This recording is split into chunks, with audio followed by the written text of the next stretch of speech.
All right, our sponsor today is GLSA. For those non-members who may be listening in, GLSA, or Group Legal Services Association, is a professional membership organization representing the legal services plan industry and provider attorneys. And joining GLSA is just a good way for solos and small firms to increase their business.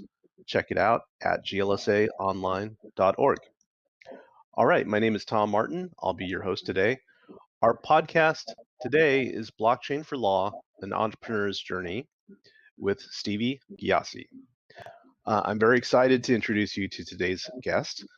Stevie is the CEO and co-founder of Legaler, an Australian company focusing on expanding access to justice through technology. He was the founding president of ALTA, that's the Australian Legal Technology Association, and is the project founder for the Global Legal Tech Report. Welcome, Stevie. Thanks for having me, Tom. It's great to be here. Yeah, I'm really happy to have you on. You and I have talked a number of times. I've been very impressed by your energy and entrepreneurial spirit, and I really want to talk about that as well as the whole blockchain thing. But the first thing I want to start out with, because I know I've seen you around everywhere around the globe, Australia, Europe, the US, and everywhere in between. Where do you call home now? Well, I'm currently joining the call from beautiful Williamsburg in Brooklyn. So I'm in New York, and the new Legaler HQ is based out of New York. But we're essentially a pretty global and distributed company. My co-founder's in Perth, but home is really Sydney, Australia, and that's where I grew up. Sweet. And you know, a lot of people that I've been talking to more and more in interviews have been working that way. Like one of the last guests we had, Tessa Manuelo, she basically calls home wherever her hotel is. So yeah, the world's becoming a pretty small place, and we kind of eat our own dog food in terms of we've created a communication platform for lawyers and clients. So we communicate in that a lot. We use different types of collaboration tools. We're very mindful to not create, I guess, a second-class kind of citizen for someone else in the team. But we are also trying to build a hub, and I think you need a bit of both. Studying some of the best companies, the guys that created Basecamp, they essentially all create somewhat of a hub so other team members can get indoctrinated into the culture, the systems, but then essentially you can work in the way that's best for your lifestyle, whether that's being by the beach or in another city, and that's really, I think, something that technology has fostered quite well. And I love that you mentioned Basecamp. I mean, Jason Fried is a big hero of mine. I love that company, and started out as 37 Signals and everything that they've done in kind of fostering a decentralized business model. And that's where we've got developers all around the world, and especially with some of the projects we've got coming up on the horizon with the blockchain world. Again, it's really tapping into a global talent pool. So I think that you give yourself that luxury where you can find the best talent across the world, as opposed to just in a city where it often is quite competitive, like where New York and San Francisco, where you've got a lot of tech talent and a lot of VC capital, but it's also quite competitive and also quite an expensive city to live. So myself, I'm actually set up bi-coastally now and looking to set up a base in Europe, and again, bouncing back and forwards between Australia. So we have an AltaCon conference in May, so I'll be heading back to Sydney then. Wow. Lots of long flights, I imagine. Yeah, lots of actually, I find it quite relaxing. It's actually my favorite time to I'm always torn between switching on the Wi-Fi. You feel this sense of calm, and you actually have quite deep and I guess creative thoughts, and you're probably operating on a different wavelength, lots more alpha waves. But yeah, so I'm always torn between, do I need to do work, or do I just zone out and watch movies, or do I try and change the world from 30,000 feet? Yeah, for sure. So one thing before we get into the kind of the heart of the legal tech blockchain discussion, I definitely want to learn more about you, and I'm sure the people listening do too. So if you could tell me a little bit about your story, like where did you grow up?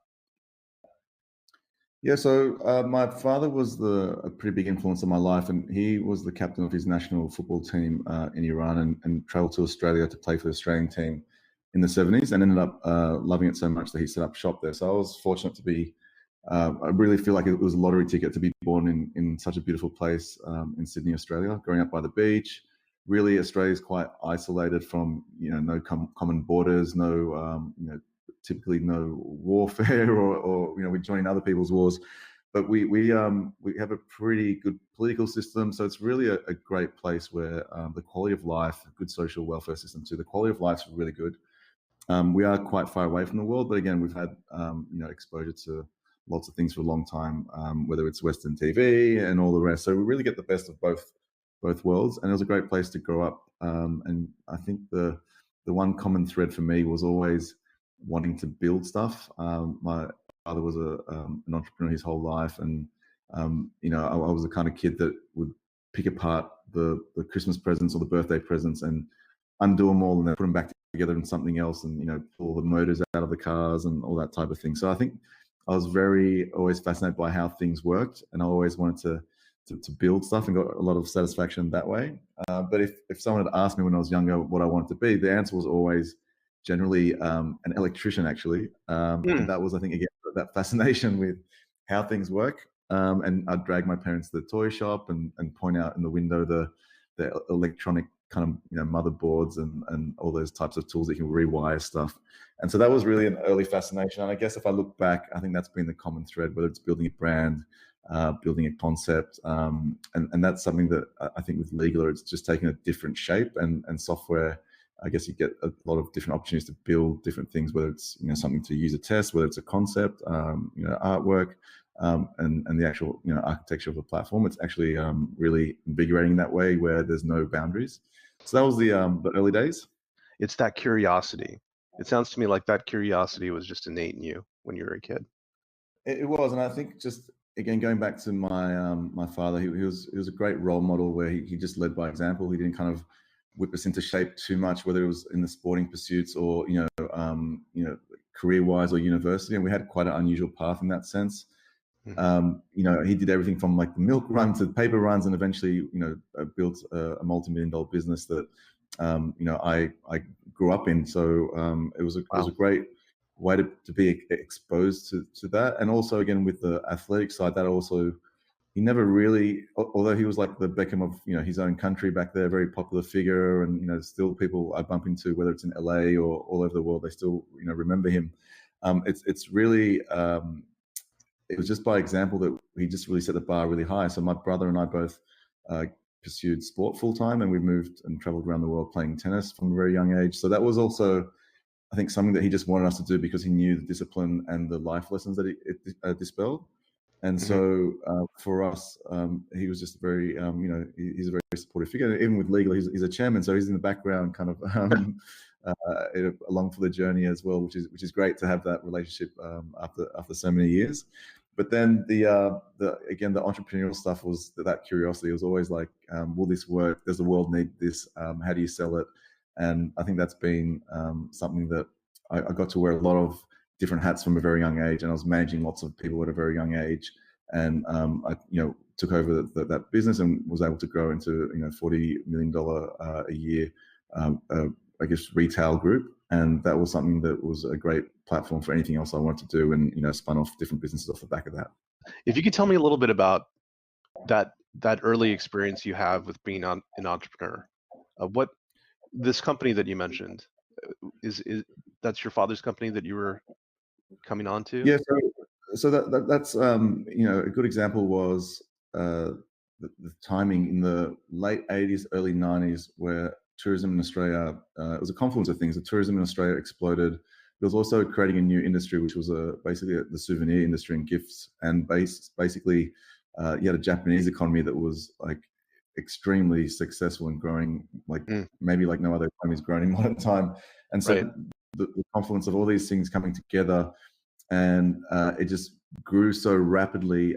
It's a bit like a startup where you kind of, the analogy of building a plane while you're flying it, where there was no hard and fast rule. It was really, there was no playbook for this type of thing.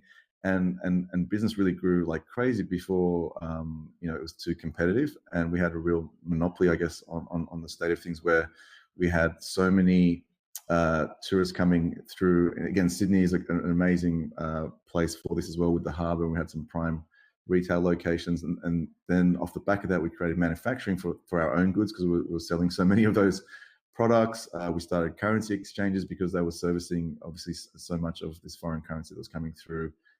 Retail photo labs, so photo development, because you had so many Japanese tourists coming through of all countries, but Japanese were the most prominent. But Wow.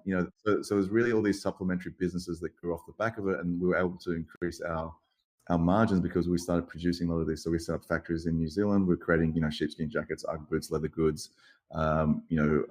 Selling. When the Olympics came, I don't think I've ever seen my father jump so high. When I'll never forget being down at the at Sydney Harbour in the rocks, and there was a big screen, and the city was filled with excitement, and there were Juan Antonio Samaranch was announcing the winner, and for us it was just it was obviously a commercial silver lining. So when that got announced that Sydney had won, it was the hugest party. I just never forget how many feet off the ground that my old man kind of elevated. But after the actual Olympic Village, we were the largest seller of these goods, and so interestingly, there's some funny, not funny, but I guess like they're entertaining now to reflect back on. There was some real interesting and landmark lawsuits that my father was involved with that he never really went after anyone commercially in that sense. It was always basically, based on principle or someone just maybe, feeling that we were being overtly successful at what we were doing.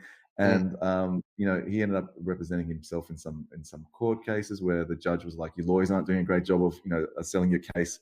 And then he actually, I think his record, he never really lost a court case. But again, he never went into a case that he didn't feel like that he was being unjustly served.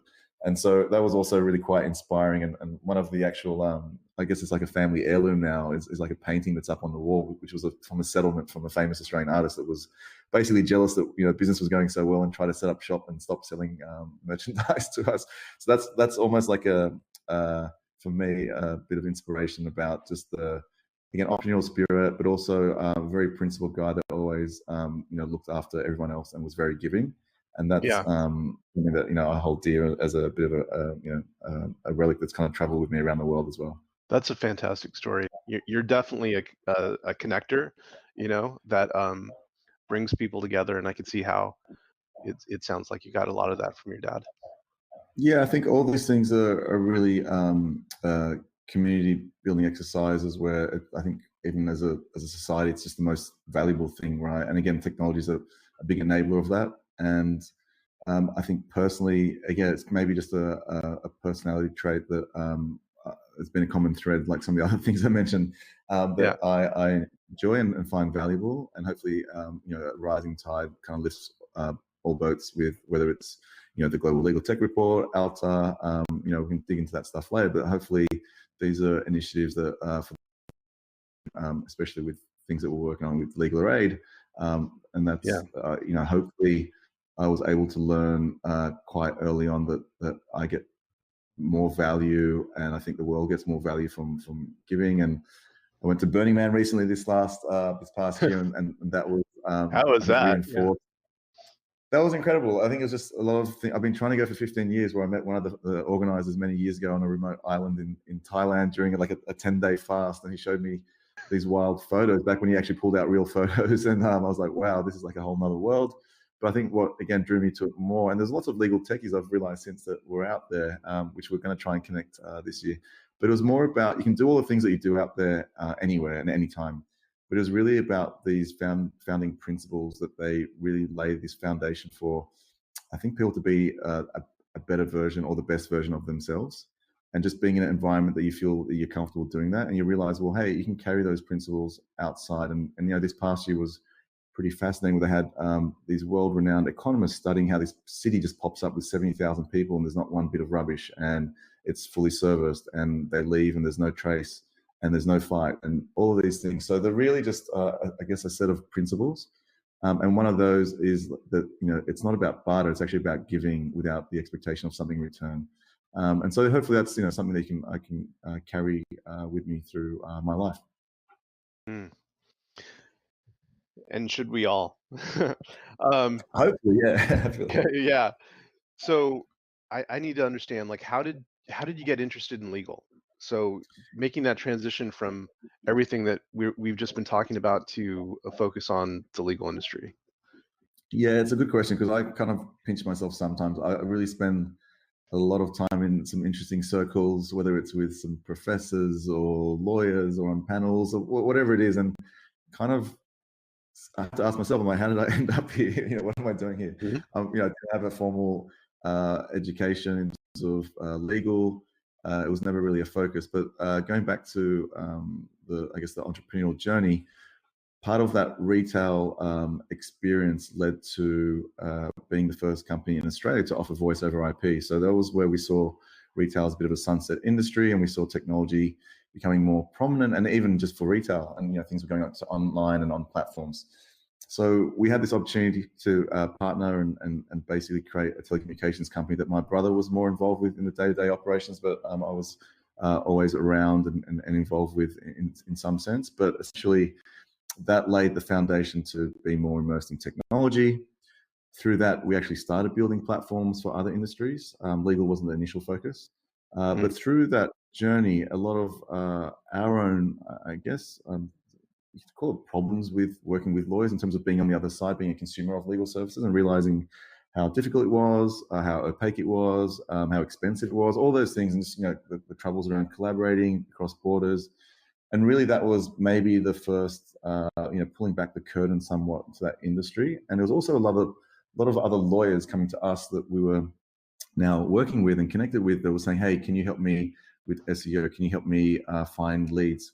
Ultimately, 80% of the market is solo practitioners. They're not going to marketing or business school necessarily, and they were trying to cope with this new digital age. And so we saw a bit of that as well. And so kind of armed with that knowledge, we were like seeing, there's a bit of opportunity here to maybe create a platform layer for the legal industry. And we thought a place to start that could have some critical traction, be lightweight, and it's proved that in a sense where we created a communication tool to connect lawyers and clients. And that's, we've had over 2,500 law firms sign up to that across 100 countries. So it's really, it's something that's Legaler, right? Yeah, that's the best way to describe that is a secure online meeting tool that lets you basically schedule, host, and archive the meeting all in one place. So we kind of integrate with tools like Clio, and we're talking to a bunch of other companies about integrating that technology into directories and marketplaces.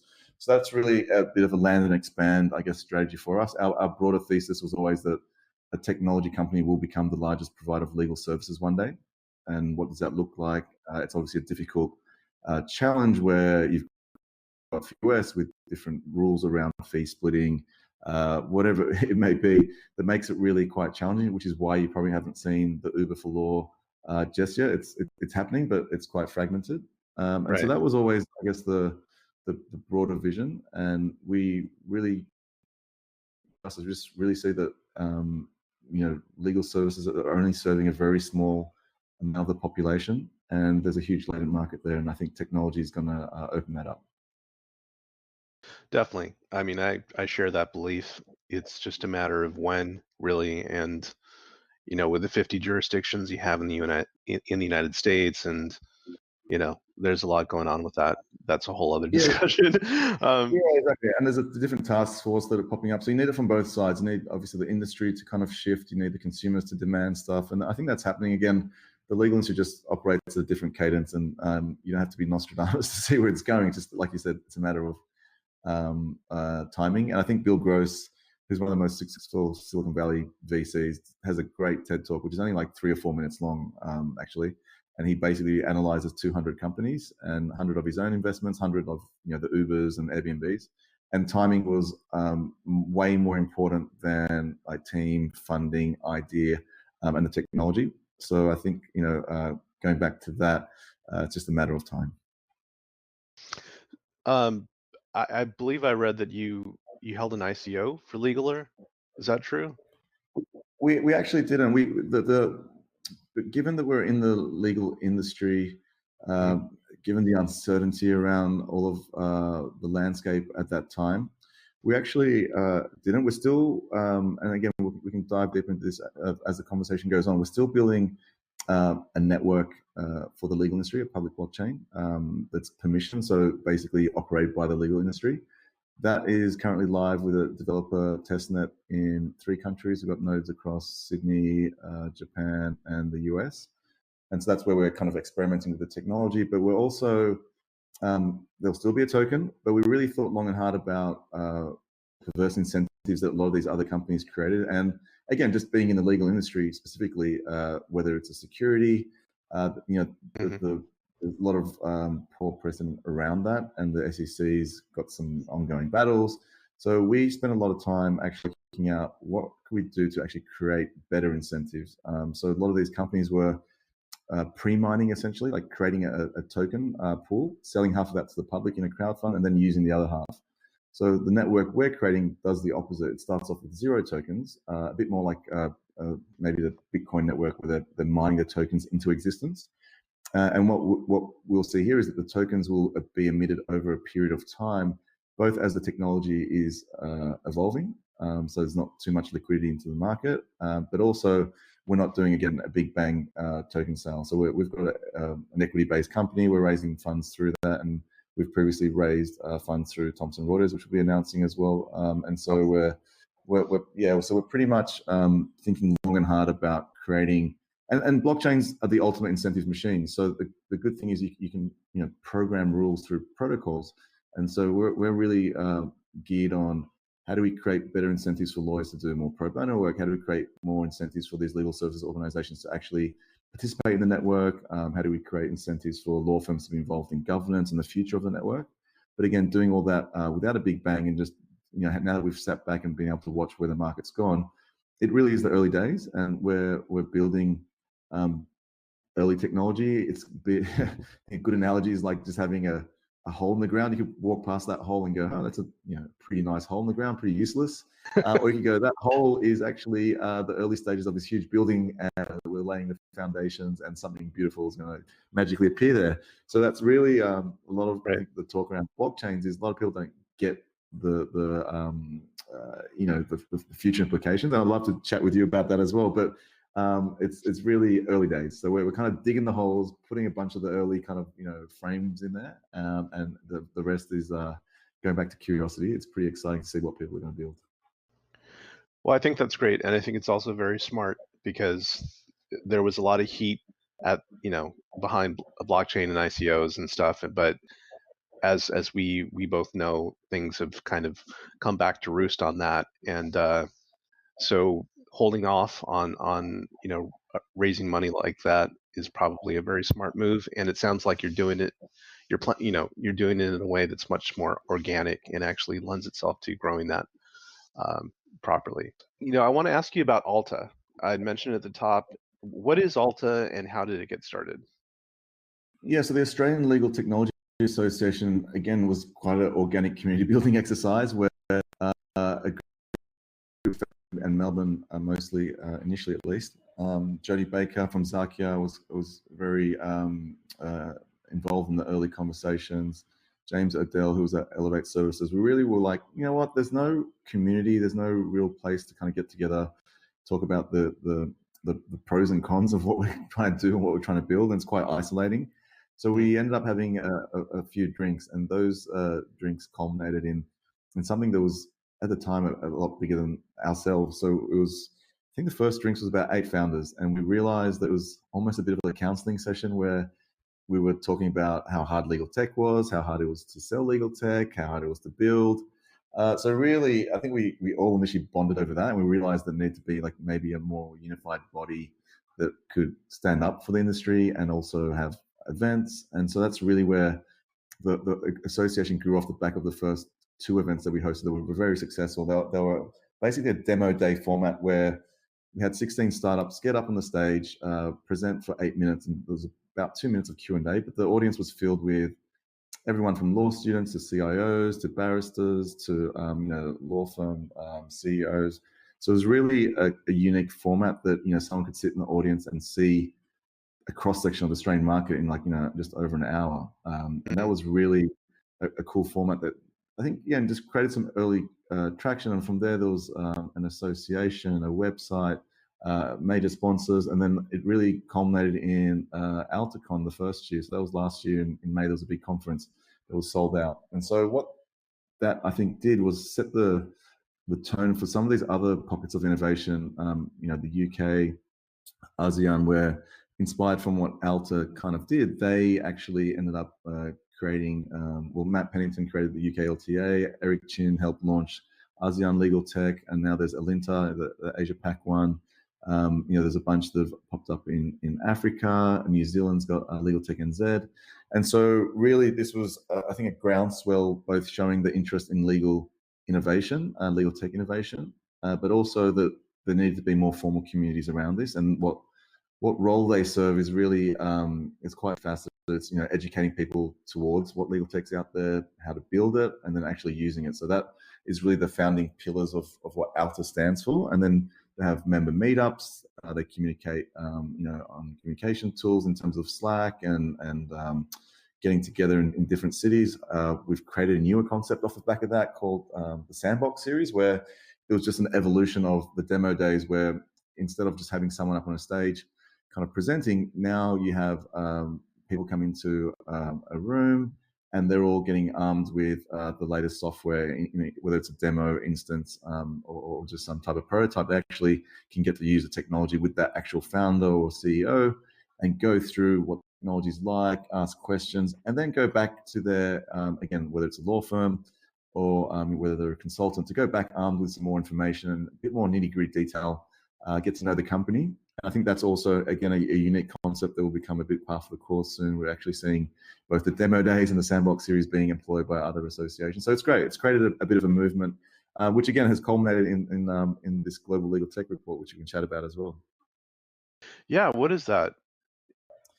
Well, it's now become the largest legal tech initiative ever attempted. So based off the back of that, going back to the threads we were talking about, community building, we've partnered with 14 of, I guess, the peak representative bodies. So these legal tech associations are, it's a bit of an alphabet soup. So all the acronyms from ILTA to ELTA, again, Dutch legal tech, Swiss legal tech, you name it, tech and law, Israel, all across Asia. So we brought together all of those associations, and what was missing in the market was basically a vendor side report. There's a lot of research that you'll see what legal tech law firms are using, but what you don't necessarily see is like stuff about, just take Legal, for example. What's the gender diversity? What's the underlying tech stack? What's the next market that you want to go into? What's the age of the founders? Are they lawyers by background?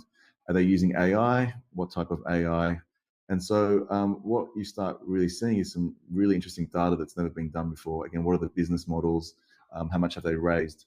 And so in the background, we've got some major partners involved from Baker McKenzie, KPMG, Macquarie Bank, the UK Law Society. And so these partners are helping sponsor the research, but also we've indexed about, I think at last count, it was about 3,750 legal tech companies. First of all, that's way more than I ever thought existed. But yeah, and so what that's also lending itself to is a directory. So off the back of the report, we're creating the Global Legal Tech Directory, which is indexing all these companies. And so as you can see, it's a very expansive exercise, but it's also a great community exercise. And again, going back to the rising tide lifting all boats, now these associations can act as a backstop to help some of these initiatives come to light. So we're already seeing, I think that average, if you take a cross-section, 57% of founders that are setting up these legal tech companies are over 40. You're realizing that, okay, these are ex-lawyers, jumping out of either a law firm or another role. And so instantly you can see with that data, these associations should be helping foster maybe a landing pad for these founders to get started.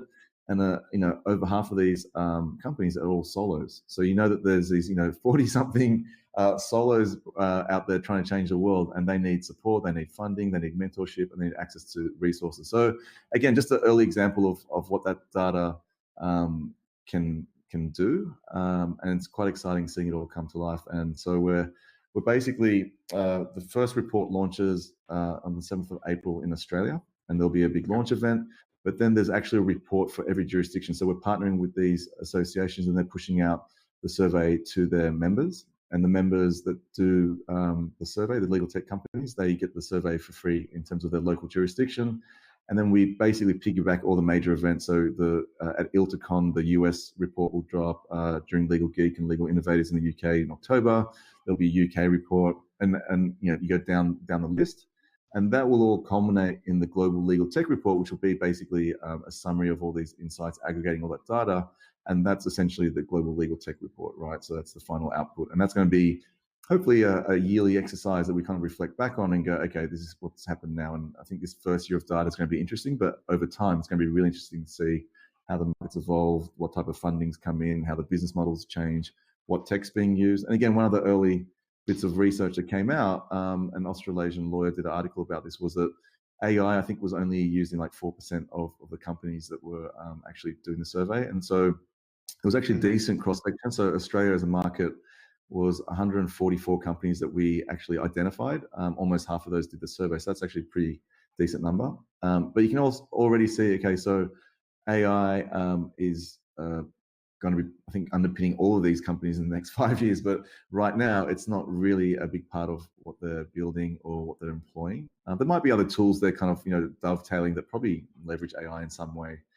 They might not even know even the Gmails using AI to write their emails these days, which is pretty scary. Yeah. But more broadly, it's giving some great insights into this really emerging market. So it's pretty exciting. I think that's fantastic. I really can't wait to dig into those numbers and that data. I wasn't aware that there was over 3,000, legal tech startups. The number that I had seen was more like in the mid thousands, like 1,500 or something like that. Yeah, That's pretty amazing. crazy. No, it's pretty crazy. Like we've had, and again, just because of the groundswell that this has created, like we've had, people reach out just from the different regions, and so even from Russia, there was 150 companies that they highlighted out of Russia. So that's just, and the surrounding area, but that's just something that no one's really keeping track of or keeping a real close eye on. And then I think, this report will be useful for probably 3 or 4 different cross sections of the market. One is the law firms. They can see what tech, they can be employing. They can see maybe what type of people they should be hiring internally to actually be, implementing this tech. Or what type of roles, these, I guess, legal engineers are kind of, or specialties that they need to have up their sleeve. VCs and PE firms, seeing this as hopefully, again, it creates a bit of a beacon to go, no, here's a bit of activity. It's really emerging. Get some more data on the board for funding. And then also just even consultants and the companies themselves. So the actual legal tech companies can go, oh, you know what, there's actually 500 other companies in this vertical doing something similar. Maybe I'll try and produce a different solution. Maybe I'll try and partner with these guys. Maybe there's an API I can use. So really, it's just unearthing what's kind of out there that I think is going to become a really valuable resource over time. How do you stay motivated with so many interests? I mean, all of these sound amazing and exhausting. How do you balance everything? That's a really good question, and quite frankly, something that's hard to do. So right now, it feels like there's probably four startups in my life. One apart from my own life. Alta, I've stepped down as president, and Jody Baker's taking the helm there, and she's doing an amazing job. And then we'll rotate that role, so there's fresh blood, but also some continuity in terms of the surrounding members. This Global Legal Tech Report, I think, what was probably something I did from the start that was maybe smart, was get the best people in the field on board. And a lot of these early conversations about bring the report to life were with Eric Chin, who's got Alpha Creates, the consulting company. So actually working with those people is actually motivating. They're really passionate about what they're doing, but they're also really taking care of, I guess, their backyard. So Eric and Graham Grovem from Alpha Creates are doing a lot of the underlying research. We've got Toro Digital, so Paul Evans has done a great job, and he's building a lot of the digital aspects of this. And we've got, I think what's been the secret sauce of Alta is the management company Finehouse, Nikki Hauser and Connie Finestone there. They've actually, what I realized is a lot of these associations pop up in other jurisdictions, but they don't have someone, because Alta's, it's really energizing in the sense that it's a bunch of legal techies themselves that are running this organization, but the lubrication, the thing that keeps people honest is really this management group in the background. I think that was the smartest thing we did from the start. If we've got a major event, they're the ones in the background helping us bring this to life. So really, I think I get energy from the people around me, find inspiration there. But also, going back to the curiosity thing, like if you just take the Global Legal Tech Report, nothing of this scale has ever been done in terms of just a community building exercise. And part of what we want to do is have events and surveys, and also webinars, and community building in that sense around these reports. So we can talk about, hey, a company that's going from Australia into Europe, what do they need to know about GDPR? Talk about global standards in terms of building tech, going into emerging markets. And so there's really, I think, they all tie into each other. Alta's been an amazing platform for legal tech companies in Australia. And again, when we first started, we're like, oh, it'd be great if there was like 20 members. I think there's close to 80 now major companies that have joined. And just from that, initial conversation, those companies have really smashed it. They're like, Zakia is doing amazingly. Pursuit by Jim Delclusis, which is an in-house counsel kind of a panel law firm marketplace. They're I think raising a Series B now. Dockyard, they've just gone public in the Australian market. So really, for a small country, we're punching above our weight. And I think also one thing that I've got personal, satisfaction from just knowing the company is the story of Annika, which they're a non-for-profit and a legal tech company. They came to the very first, a great bunch of young law students at the time, and now they're working in major law firms and also doing this startup full time as well. They came to the first demo day that Alta had, and they were inspired to basically, they're like, wow, there's this thing called legal tech. And they ended up entering into the global legal hackathon at the time. And I was fortunate enough to be asked to mentor them, and they got to the finals. They should have won. But anyway, they ended up pitching, I think it was Legal Geek came to Sydney and Melbourne, and we hosted them in Australia, and we had a pitch off. And the winners won a trip to the UK to actually attend Legal Geek. So Annika won that, and they got to present free in the UK. And off the back of that, they got a government grant. And now the AltaCon came around, and they had a stand there. So it was really from like in 1 year's time, just looking at Alta as an ecosystem and a platform for emerging technology and is fostering legal tech. That was like an end-to-end story that was really inspiring. And again, great bunch of young people, but hopefully having a community help guide that company and bring it to life. So I think that's, again, going back to the common threads in all of the things that we're doing. It's really these network effects that these communities just become more and more powerful with the more people that are interested in kind of taking it forward. Wow, definitely. I see that, and that's a great success story. Let me ask you about this. Let's get into the blockchain aspect, your forte. Because I know that some people that might be listening, are still fuzzy on that whole business of blockchain and what it means and why it might be important and all that. So let's just laser focus on a few things there. The first one is just kind of obvious. Like, for people that aren't familiar with it, what is blockchain, and what is the place for blockchain in legal? Yeah, so I'll start with what is blockchain. I mean, you ask 10 different people, and you get 10 answers. So there's some more technical ways to describe it, but essentially, it's a blockchain is just a database of everything that's ever happened that everyone has a copy of, and no one party controls. So think of it as a network of computers all plugged into each other. And let's use the analogy of maybe a Google sheet, like a spreadsheet. When you want to add a new entry into this database, you propose it to the group that you're running the network with, and then everyone decides on whether that bit of information is truthful just by consensus. So if a lot of people in the network go, hey, Tom sent Stevie $10, and they can keep track of that on that database, well, they'll add that as a new item. And so we can keep track of that $10 that's come to me. But then changing that becomes very difficult. So it's basically an append-only database. So you can add new information to it, and then kind of going back and trying to change that information is really hard because everybody has a copy of it. One party can't necessarily go and change that. So really the key breakthrough that delivered, and this goes back to the Satoshi Nakamoto white paper for Bitcoin. It was the first time we ever had digital scarcity. So information on the internet's always quite ubiquitous. You can send data around. Having something that's one of a kind becomes really hard. And that's why no one had ever been able to create this type of digital currency, whether it's a cryptocurrency or just, there's been many attempts over time. Because ultimately there was one person in charge of that ledger.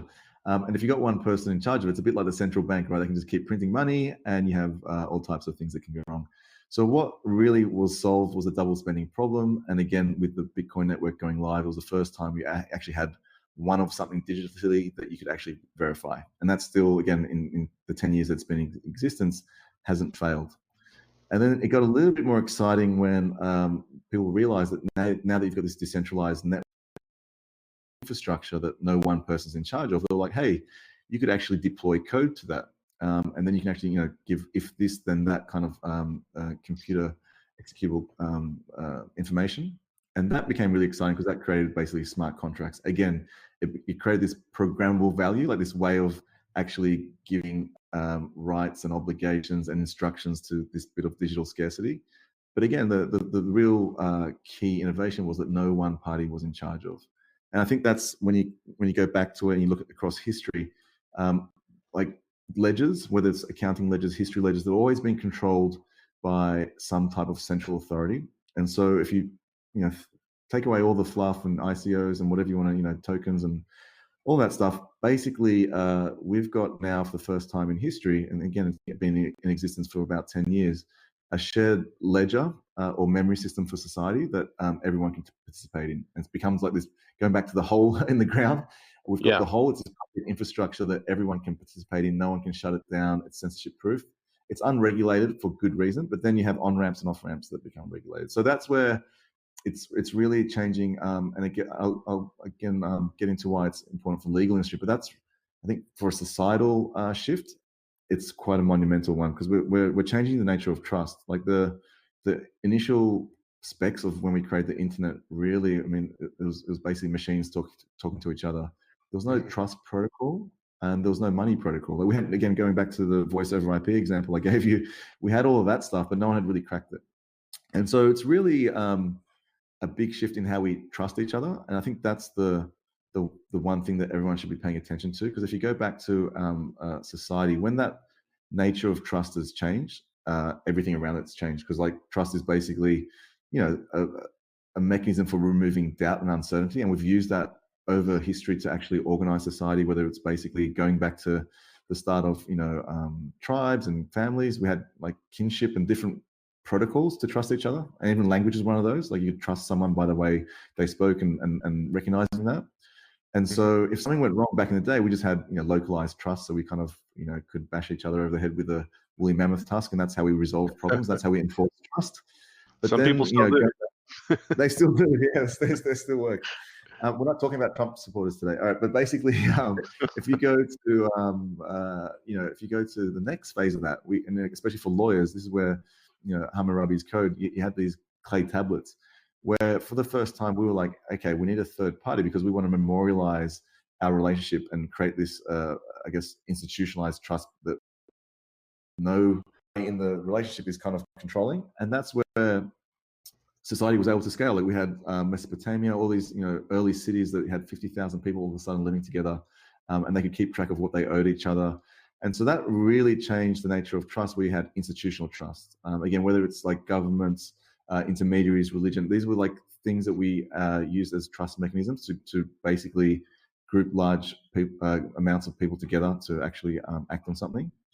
And then now you've got this new paradigm where, again, you've opened this door to this network, which is decentralized, that no one party is in charge of. So going back to the example, Tom, where I want to send you some money, I can do that directly in a peer-to-peer fashion. So we've almost gone back to localized trust, but we're using a distributed form of infrastructure underneath, and that's whether you want to call it distributed or decentralized trust. It's a new way of doing stuff, and you're starting to see examples of that just in small ways. Like when Rachel Botsman talks about this stuff really well. When you go to Airbnb now, you probably leave it in a better state than your hotel, because in your hotel you have this different trust framework in mind where it's like, no one's going to give you a review. No one's going to care how you left the bed. But when you do your Airbnb, you've got this review, and all of a sudden you're held accountable in this distributed manner. And again, you think about the way your actions change. Small example, but that's how you see that nature of trust changing and the way people act changing. Uber, like you could throw up in the back of a taxi and no one would really care before.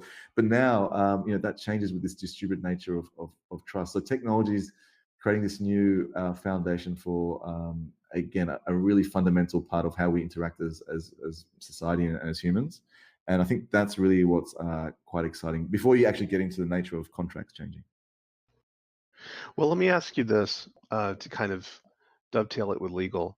If you were to fill in the blank, in the future, blockchain will be used in the law for ... Like, how would you fill that in? Oh, how long do you have? No, that's really good. Again, I think everyone still sits around and goes, "What are the use cases? What are the use cases? Like, who's doing stuff?" And we were on a panel during Legal Week just here recently in New York with Aaron Wright, who's building Open Law, Human Shadab, who's building Clause. Again, two critical companies in this early infrastructure. And really, everyone just wants to know what are these early examples. So I think before you get into just specific use cases, if you go back, so we've got trust that's changing, but also that clay tablet, right? That had more technology baked into it, quite literally, than a contract does now. And most contracts still sit in law firm, archives, still paper-based. And so we're really looking at the actual core commodity of the lawyer. So Tim Pullen from Thought River pulled out some good stats where they estimated 4 billion contracts are created every year, 250 million of those out of the legal industry. And so just that alone is going to be a monumental shift where as you're moving onto, we're moving into a digital connected age where the internet is the new supply chain, where all these contracts now need to be living in digital format. And again, as a base for that, a blockchain network is a great thing because you've got parties basically making these digital promises. So going back to what a smart contract is, essentially a digital promise that you can automate.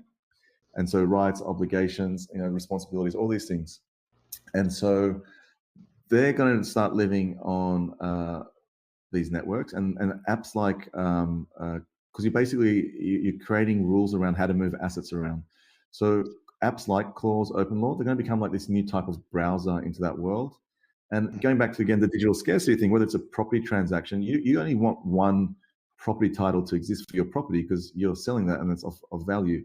So it's no point having a paper database that anyone can replicate that quite easily. So again, you can see the value in not so much, a lot of the focus right now is people going, oh, you can save, a lot of the early apps are cryptocurrencies and people are just really focused on saving a couple bucks for sending money across the world. The real benefit's going to come from applications, businesses, programming rules, so they call them protocols, and saving billions and millions of dollars around automation and that type of thing. So I think that's something that, again, we're still coming to terms with. We just built the early infrastructure. People are starting to find new business models. You got $1 billion already locked up in decentralized finance.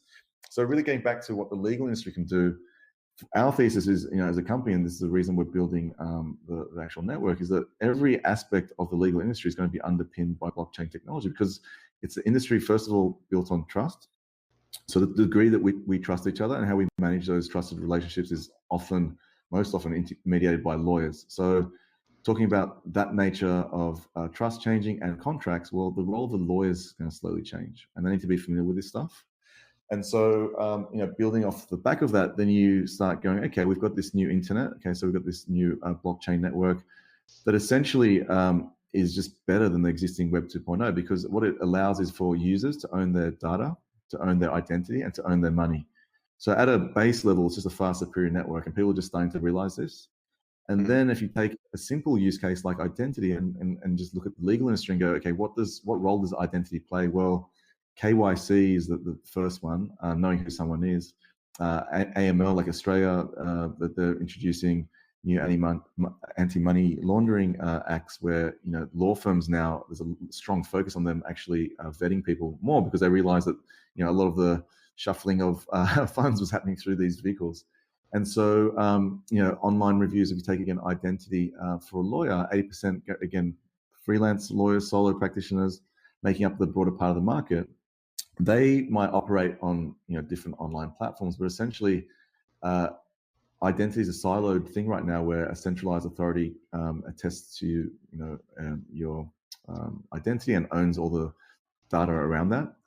What a blockchain allows you to do is actually, because of the decentralized nature of it and owning the private key and having a public key, which is basically similar to your email. So it's like how email's a bit like having a mailbox. Someone can stuff stuff in the front of it. It's all open to everyone, but you've got the key to open stuff at the back. The same way I own my Bitcoins and no one else can take them off me on a decentralized network. That's, again, it's not a blockchain technology itself. It's public and private key cryptography, but that really made this technology possible. So now you could be a lawyer and you could own your identity. You can be a client and own your identity and move across the internet. So you can take all your reviews with you. Example is like if you're in Lyft and you're driving and you've been there for 5 years, now you want to go to Uber. The day you start in Uber, you're a zero. You got no reviews. So imagine that you have a single point of truth for your identity. You can attach your social media accounts. You can get your law degree issued to you on a blockchain. So there's one version of that. You own that. You can share that around. So really, again, this is the early bits of the infrastructure. But now that you've got identity, imagine you sign electronic signature. So first of all, we can verify you better. But then going back to having one of that document, you don't want to have 10 versions of a document you just executed. You want to have one version of that. And if anything ever goes wrong in the future, you want to refer back to that, whether it's a hash or that actual document that's being verified, and go, okay, this clause didn't exist 4 years ago. What's it doing here? So really, that's still dealing with the core commodity. But then you got things popping up now like projects like Kleros and Jewel, where they've created courts. And these are like virtual courts.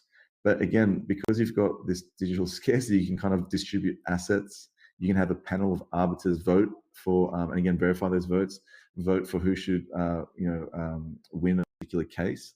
And you'll see examples like this popping up and taking the pressure off, small claims courts, because the cost of actually, going to one of these courts will be far cheaper in the future. Again, early stuff, quite experimental, but you can see where it's kind of going. And that's before you even get to, like simple things like trust accounting, right? Right now, you're paying interest to have a third party look after funds that you essentially, could put into a smart contract. And again, right now it seems like a foreign concept, but then as we have more and more digital currency, as we have more and more of this infrastructure, and companies like Facebook doing Libra, these major companies are going to help with that infrastructure. Everyone's going to have these wallets, and they'll just be similar to having an app on your iPhone. And these digital wallets are going to become the new browsers, because you can sign transactions, you can verify your identity. So really, as a underpinning infrastructure, you can think of anything that needs to be digitally scarce, and it's going to be sitting on a blockchain. Property titles, auditing and compliancing. When you send a transaction, the settlement and that transaction happening are one and the same. So you really don't need so much auditing overhead. Right. Financial services, there's lots of lending products that are out there right now. You can imagine, again, there's $1 billion locked up on Ethereum in decentralized finance, where people are creating lending products, earning interest for staking tokens. And as that world opens up, start seeing new business models. Aaron Wright from OpenLaw has launched Allow, which is basically a legal autonomous organization, which is a V 2.0, like a new and improved version of the DAO, which was the initial one that got hacked on Ethereum back in 2016, which essentially was a hedge fund, but people that own the tokens can actually vote for which projects the hedge fund participates in, and then they can earn interest or basically dividends based on what that fund does and how it performs. So again, that was a security. They realized that maybe too late. But there's these new types of business models. So again, imagine you applied that, and this is something that we're fascinated by, is to a public interest litigation fund that the people could vote for, where that money went, and they could see the outcome, and they could see fully, transparent, auditable ledgers of where those funds are gone, what the impact's been. Right. And so that's really a lot of the early use cases. But I'd probably say our key focus as Legaler. We're fascinated by the world going more and more towards peer-to-peer transactions. Again, any transaction you do, especially online, you end up paying a third party somewhat of a trust tax, whether that's PayPal to send money, whether that's, again, a company to do some KYC, whether that's dispute resolution. You always have a baked-in fee to, Airbnb takes 30% of every transaction. They don't really provide 30% of value every time. So blockchain technology allows us to do is again, re-enter this world of peer-to-peer transactions like we did when we were in localized tribes. And that just makes things cheaper, more efficient, more easily verifiable, and again, creates new business models. So we're really keen on creating new services that can actually be just more efficient, and where once our maybe North Star was to be an intermediary, is actually to build the intermediary infrastructure so we don't have to be one. And that's quite fascinating. So I'm very, very excited about some of the developments. Again, there's a growing movement. There's Origin Protocol in other industries that they're kind of building peer-to-peer marketplaces that you can trust the person on the other side, and you have I guess a bunch of different means to actually, if something goes wrong, to have some type of resolution that you end up paying less for every transaction.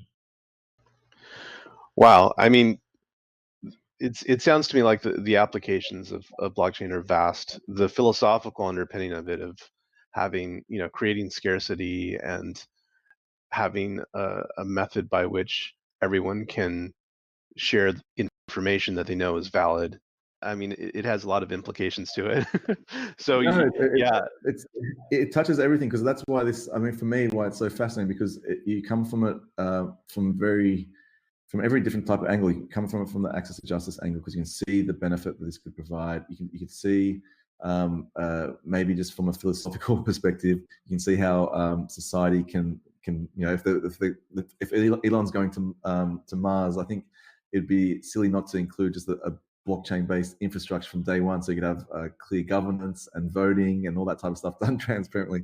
But you also have game theory. So there's, how do you incentivize people in the best way to interact in these networks? And again, that's what these tokens do, right? Whether it's incentivizing someone to mine tokens in terms of Bitcoin to keep the network secure, whether it's like something that we're doing is, having reputational tokens for lawyers that can do more and more access to justice work and pro bono legal work, and then be rewarded for that. So really, it's endless, and I think that's where it's exciting now, where you can already see the early infrastructure has been laid, but now there's so many. I think Ethereum has 4 times more developers than every other network. You can see just every day there's a new business model popping up, and going, wow, we never thought of that. I think that's the exciting part of having a somewhat new and unregulated part of the industry pop up, because all these really talented people have this public infrastructure and these open source protocols they can all work across around the world. And it's created a movement, going back to the network effects around community, and that's really powerful. So I'm really excited to see again what this public infrastructure can deliver. And again, going back to how we think about it, we're creating a network that's publicly verifiable, so anyone can transact. But the actual nodes that are involved in consensus, the ones kind of earning crypto for maintaining the network, we want those to be legal services organizations. We want those to be technology companies, law firms, so they can all participate in the governance. That's a really important part of these networks, and having an industry-specific one. We want the future of this network to be, because it's going to be constantly evolving, from just the governance to the technology, the members, and we do that in a very unique way. So we've got these 2 types of nodes: supreme nodes and district nodes, I guess following the court hierarchy. And the supreme nodes are there because of the access to justice work they're doing, and we keep track of that. We call it proof of impact by in some of these new services that we're launching. The good deeds, whether it's pro bono or just other contributions to the community that law firms, legal services organizations, lawyers are doing. And that's really, again, broader conversation around amplifying the good work lawyers do, because not every other industry is obliged to do pro bono work, and also rewarding them for that work by where they participate in this network. So again, we're creating this ecosystem where everyone's incentivized to do more and more pro bono work, and then amplify that, and then they're justly rewarded for that, and have a voice in the future of the network. So that's really something, I guess, quite unique about what Legala's network is. What's a place on your bucket list that you haven't been to that you'd like to go to, and why? Oh, that's a tricky one. And that might be tricky because you've been at almost everywhere. No, I've been to a lot of places. Again, like I've lived in. I'm struggling with the New York winter, because I've never lived in a real winter. The tennis stuff took me around the world, and I was based in Florida. Then I lived in Spain for a part of that, in Barcelona. Then I lived in Thailand for both in the islands and also in Bangkok. Lived in Gold Coast, which is like Australia's version of Florida, and now New York, and obviously Sydney. And so the one thing that for me I think is kind of calling me a bit is to actually, and I've been there before, but I haven't been there in the way that I'd want to go now, is actually go back to Iran. So I've been I've been there maybe I think 3 times, but the last time I was there was 11. So that's 27 years ago. The world's changed a lot since then. Yeah. Obviously, to the outside world, there's a lot of the political, whether it's embargoes from the US. There's always a bit of unrest in that sense, whether it's a government. But what's super fascinating is that it's one of the oldest cultures in the world. Like whether it's that region we've got Mesopotamia, Sumer, and there's just so much history. And I think as I get older, I really want to reach back into that, and it's quite inspiring. But it's also quite sad that I haven't actually been to some of those major places. When I was on these trips, it was more of a family trip, and I haven't been to Persepolis and some of these, Isfahan and Shiraz, where lots of innovations were developed, lots of thought leadership, whether it was poetry, Rumi, spiritual stuff, that evolved from that. And so I think that's something where, generally if I'm thinking of going somewhere, it's right now to get away from the New York winter, to get some sunshine, but something that's calling me a bit more and more. I'm just trying to work out how to do that, because I'd love to get back with my father. That's probably to go back and discover Persia, that region, and Iran, and potentially some of those areas around it. Like I've never been to Egypt, so I'd love to see the pyramids. Never been to Lebanon, which I've got a lot of friends in Beirut. Again, there's a big community in Australia around those cultures, and so that's something that's really fascinating to me. I get a historical and cultural perspective, and also just culinary. There's some amazing food and delights, and you know what? The good thing is that every Westerner that I meet that goes to Iran, it blows their mind how hospitable everyone is, how there's this whole other culture that, again, is not really communicated very well, obviously, on TV. It's always looking like a war-torn country, but it's one of the most rich and diverse countries, where you got snow fields and then all of a sudden tulip fields and, natural resources and pomegranates and dates and all this fresh fruit and fauna. So it's really a pretty fascinating thing. And I think it's just growing culturally for me as again, someone I really want to go back to and connect with. Well, thank you, Stevie. I love getting to learn more about why blockchain should matter to lawyers and your entrepreneurial journey. Thanks, Tom. It's been great speaking with you. How can people follow what you're up to and keep in touch with you? Yeah, so Legaler.com is our main website. We've got Legaler HQ on Twitter. If you're interested in blockchain and you're a lawyer, we have Blockchain for Law, which is a private network of lawyers interested in this space. So it's blockchainfor.law, so Blockchain for Law. And obviously there's the other initiatives. The Global Legal Tech Report is actually globallegaltechreport.com. So there's a few places you can find us, but myself, I'm Ghiassi on Twitter, so that's an easy one to find. All right, well, thank you, Stevie, for being my guest today, and thank you all for listening to our podcast, Blockchain for Law: An Entrepreneur's Journey with Stevie Ghiassi. Again, this is Tom Martin. I want to thank GLSA again for sponsoring. Remember, joining GLSA is just a good way for solos and small firms to increase their business. And you can check it out at glsaonline.org.